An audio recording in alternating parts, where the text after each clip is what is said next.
Merci de nous rejoindre pour cette dernière partie de l'Africa Newsroom. Nous sommes toujours avec Aboubakry Ba, président du Sénat, Bara Ndiaye, consultant en innovation technologique, Jean-Marie Bitomo, éditorialiste d'Africa 24. Place à notre Zoom Société consacré aujourd'hui au traitement des déchets médicaux.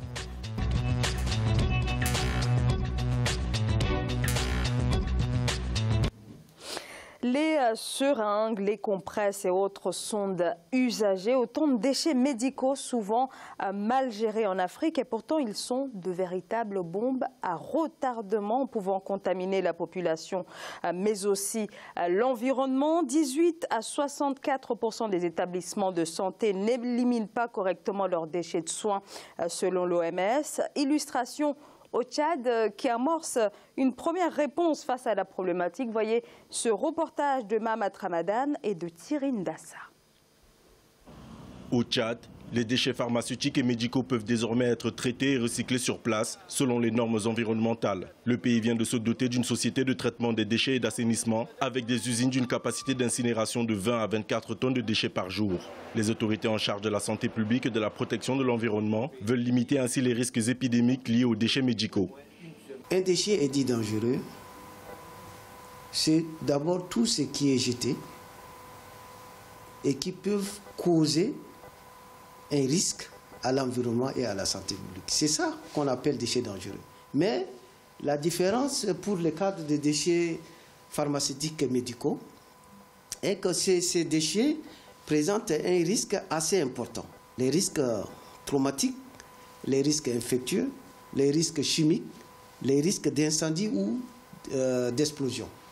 Selon certains experts, le traitement des déchets médicaux pourrait non seulement réduire les risques liés aux contaminations des objets médicaux usés, mais aussi pourrait créer des emplois aux jeunes. Ils estiment que le recyclage de certains objets pharmaceutiques pourrait aussi générer des revenus. Il faut organiser le ramassage de ces déchets médicaux, non seulement au niveau hospitalier, mais aussi au niveau libéral, dans les cliniques, les cabinets médicaux privés, les dispensaires, les centres de santé. Voilà, donc ce qui sous-entend la création d'emplois, la formation de ces agents de santé travaillant dans les structures susnommées, et il y a toute la revalorisation aussi de ces déchets médicaux. Je vais juste vous donner un exemple, c'est celui des poches de sang et des seringues. Rien n'est fait actuellement. Donc, les incinérer, c'est très très bien, mais les revaloriser, c'est mieux. Selon le ministère de la Santé publique, le Tchad produit environ 25 à 30 tonnes de déchets médicaux par jour. Par ailleurs, les usines de la Société tchadienne de traitement des déchets et d'assainissement ont déjà réussi plusieurs tests de traitement des déchets pharmaceutiques et médicaux selon les normes internationales. Donc, une société chargée du traitement des déchets médicaux, Aboubakry Ba. Qu'est-ce que vous vous dites enfin après des années de gestion, disons, artisanale de ce type de déchets? Oui, on s'en félicite, c'est une excellente chose. On sait tout l'impact de ces déchets médicaux et pharmaceutiques sur les populations africaines. Ce n'est pas qu'au Tchad, dans tous les autres pays africains, on a de sérieux problèmes par rapport à la gestion et au traitement des déchets médicaux. On sait qu'ils peuvent créer des infections parfois très, très graves, mais parfois même il y a des produits qui sont radioactifs. Hein. Certaines machines qui sont jetées à l'abandon peuvent créer des problèmes énormes. Donc il est heureux que le Tchad ait pu réussir cette usine de traitement. Il serait bon que les autres pays africains emboîtent le pas au Tchad. Et moi, je pense que, justement, il faudrait également que les politiques publiques et que les budgets des ministères de la Santé prennent en compte cette question-là, parce qu'on ne peut pas toujours importer des produits qui viennent de l'extérieur, dont on ne sait pas comment ça a été fabriqué et quelles sont les conséquences du point de vue de l'impact que ça peut avoir sur les populations quand ils sont usagés. Il faudrait qu'on intègre dans ces budgets-là des rubriques qui permettent de s'occuper du traitement efficace des déchets médicaux et pharmaceutiques. Alors, au-delà du cas tchadien, et vous avez raison de le rappeler, c'est une problématique qui concerne les pays en voie de développement. Comment expliquer que l'Afrique ne parvient pas à résoudre cette problématique alors que selon l'OMS, c'est seulement 15% des déchets médicaux qui représentent un réel danger.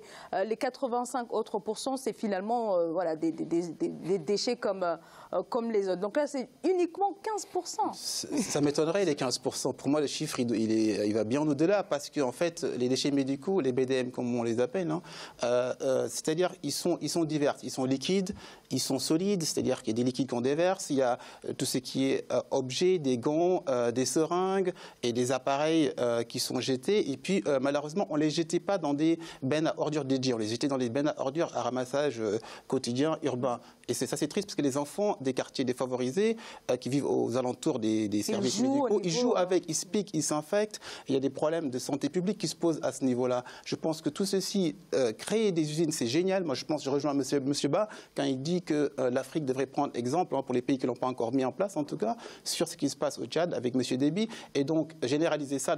Non seulement on évite un problème de santé publique d'une part, et d'autre part, on crée de l'emploi. On crée de l'emploi et on agit sur, en fait, la façon de penser des populations. Pourquoi? Parce qu'on leur apprend aujourd'hui, en leur disant, écoutez, ne jouez pas dans ces zones-là pour les enfants. Pour les adultes, il faut recycler. Pour les hôpitaux, il faut avoir des partenaires qui vous recyclent tous ces objets pour éviter qu'on ait des problèmes de santé publique, des épidémies liées à ces types de pollution, notamment engendrées par les déchets liquides, hein, que j'ai sollicité tout à l'heure, parce qu'il n'y a pas que des objets qu'on jette. Ça, c'est une chose bien, en tout cas, qui devrait être généralisée au niveau de la sous-région. Jean-Marie Bitomo, avec ces problématiques de gestion des déchets médicaux, c'est finalement un danger d'infection qui est omniprésent dans beaucoup de quartiers Excusez-moi, dans la problématique que nous traitons, Zara, je vais encore partir dans la critique. Tout simplement pourquoi? Parce que voilà, c'est bien beau de traiter les déchets médicaux.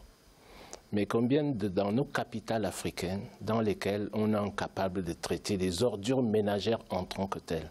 C'est une problématique de santé publique beaucoup plus importante que celle qui est traitée là. C'est bien, c'est un bon exemple. C'est justement une question que j'allais poser tout à l'heure. On oublie, c'est-à-dire l'assainissement des villes, nos services d'assainissement.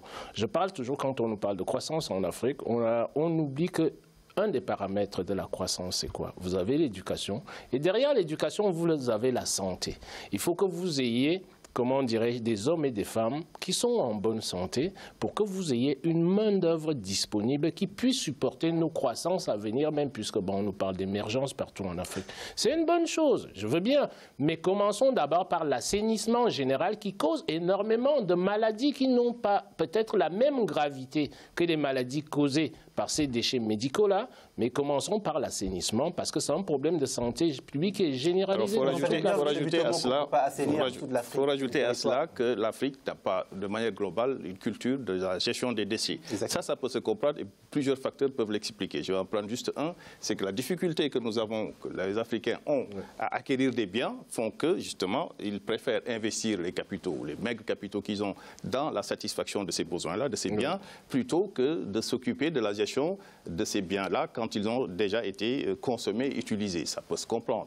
Maintenant, il faut inverser cette tendance-là et essayer de promouvoir une culture qui soit justement une culture beaucoup plus responsable du point de vue de l'environnement et des questions, bien sûr, d'assainissement pour qu'on introduise dans le processus j'allais dire, d'achat, qu'on introduise la notion de gestion du bien une fois qu'il a été utilisé, c'est-à-dire jusqu'à sa fin de vie. C'est une éducation qu'il faut, je pense. Donc ça nous ramène à un problème plus profond qui est l'éducation, encore une fois. Parce que tant qu'on n'éduque pas les peuples, les enfants, qui grandissent avec cette façon de penser, on ne pourra pas atteindre ce résultat-là, cet objectif. Là, vous avez tout à fait raison là-dessus, M. Ndiaye, tout à fait. Parce qu'il faut cette éducation-là. Les budgets sont exigus, c'est pour ça que j'ai commencé à dire qu'il faudrait que les ministères des Finances des pays africains intègrent dans les lignes budgétaires qu'ils font chaque année une petite rubrique qui s'occuperait de la gestion. Vous savez, M. Abouba, c'est ce dont je parle souvent. Vous avez tout à fait raison là-dessus. C'est que je dis toujours, il faut que nous fassions attention maintenant, dans le cadre de nos pays, à hiérarchiser les priorités en fonction de nos besoins. C'est la critique que M. Ndiaye posait là tout à l'heure. Concernant, si vous voulez, les investissements, nous nous endettons, mais où va, comment dirais-je, cet endettement-là? Sur quel secteur? Il faut que nous sachions cibler les secteurs qui sont en lien direct avec nos problématiques, nos enjeux et les objectifs à long terme sur lesquels nous sommes là. Alors maintenant, c'est vous qui nous rejoignez.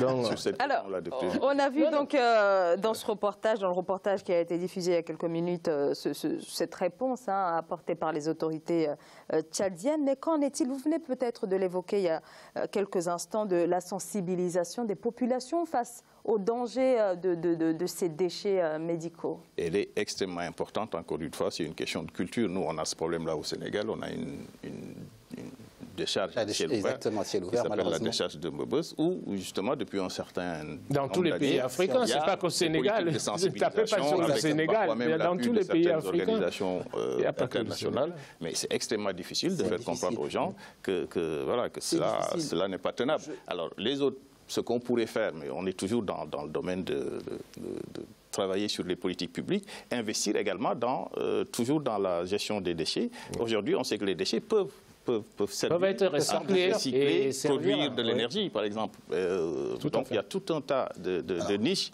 dans lesquelles on pourrait aller s'investir pour faire des déchets quelque chose de rentable pour les populations. Alors, pour ça, M. Ba, ça rejoint ce que je disais tout à l'heure. En fait, c'est un problème d'éducation à la base, quelque part, et de sensibilisation. Sensibilisation au quoi? Pour détecter les types de déchets, solides, liquides, toxiques, nocifs, etc. Où on le met, dans quel endroit on le déverse, parce qu'on a une décharge au Sénégal, vous l'avez évoqué, qui est énorme à ciel ouvert, mais c'est une décharge fourre-tout. C'est-à-dire qu'on met du plastique, des seringues, des pneus. C'est à Dakar? C'est à Dakar, exactement, dans la banlieue de Dakar. Donc, on met des pneus, du n'importe quoi. Du coup, on a un incinérateur. Alors, incinérer, ça veut dire quoi? On est en train de brûler à ciel ouvert. On brûle, oui, mais c'est à ciel ouvert. Alors, il faut investir, il faut aller plus loin, c'est-à-dire rejoindre le niveau qualitatif de l'Europe, c'est-à-dire avoir des incinérateurs pour des types de déchets, alors d'autres appareils pour traiter et recycler certains autres déchets, et d'autres appareils spécifiques pour détruire les seringues, par exemple. Ça, ce serait intéressant. Si on atteint ce niveau-là, ce serait bien. Alors, c'est tout un système à mettre en place, puisque ça demandera, bien entendu, une formation. Ça demandera beaucoup d'investissement, investir dans l'éducation. Moi, je retiens toujours une phrase que Mandela disait, si vous voulez faire progresser l'Afrique, c'est l'éducation. L'éducation, encore une fois, l'éducation. Exactement. Merci beaucoup à tous les trois d'avoir participé à ce débat. Aboubakry Ba, je rappelle que vous êtes le président du CENAF, donc une association qui rassemble les cadres du continent africain. Baran Ndiaye, merci à vous. Un grand merci à vous aussi. Vous êtes consultant en innovation technologique. Merci à tous les deux d'avoir répondu à notre invitation. Jean-Marie Bitomo, notre éditorialiste, merci beaucoup Jean-Marie. Merci Zara et enchanté d'avoir passé ce temps-là avec vous. Tout le plaisir était pour nous. Exactement. Merci beaucoup. Merci à vous également de nous avoir suivis. À demain. Très bonne soirée.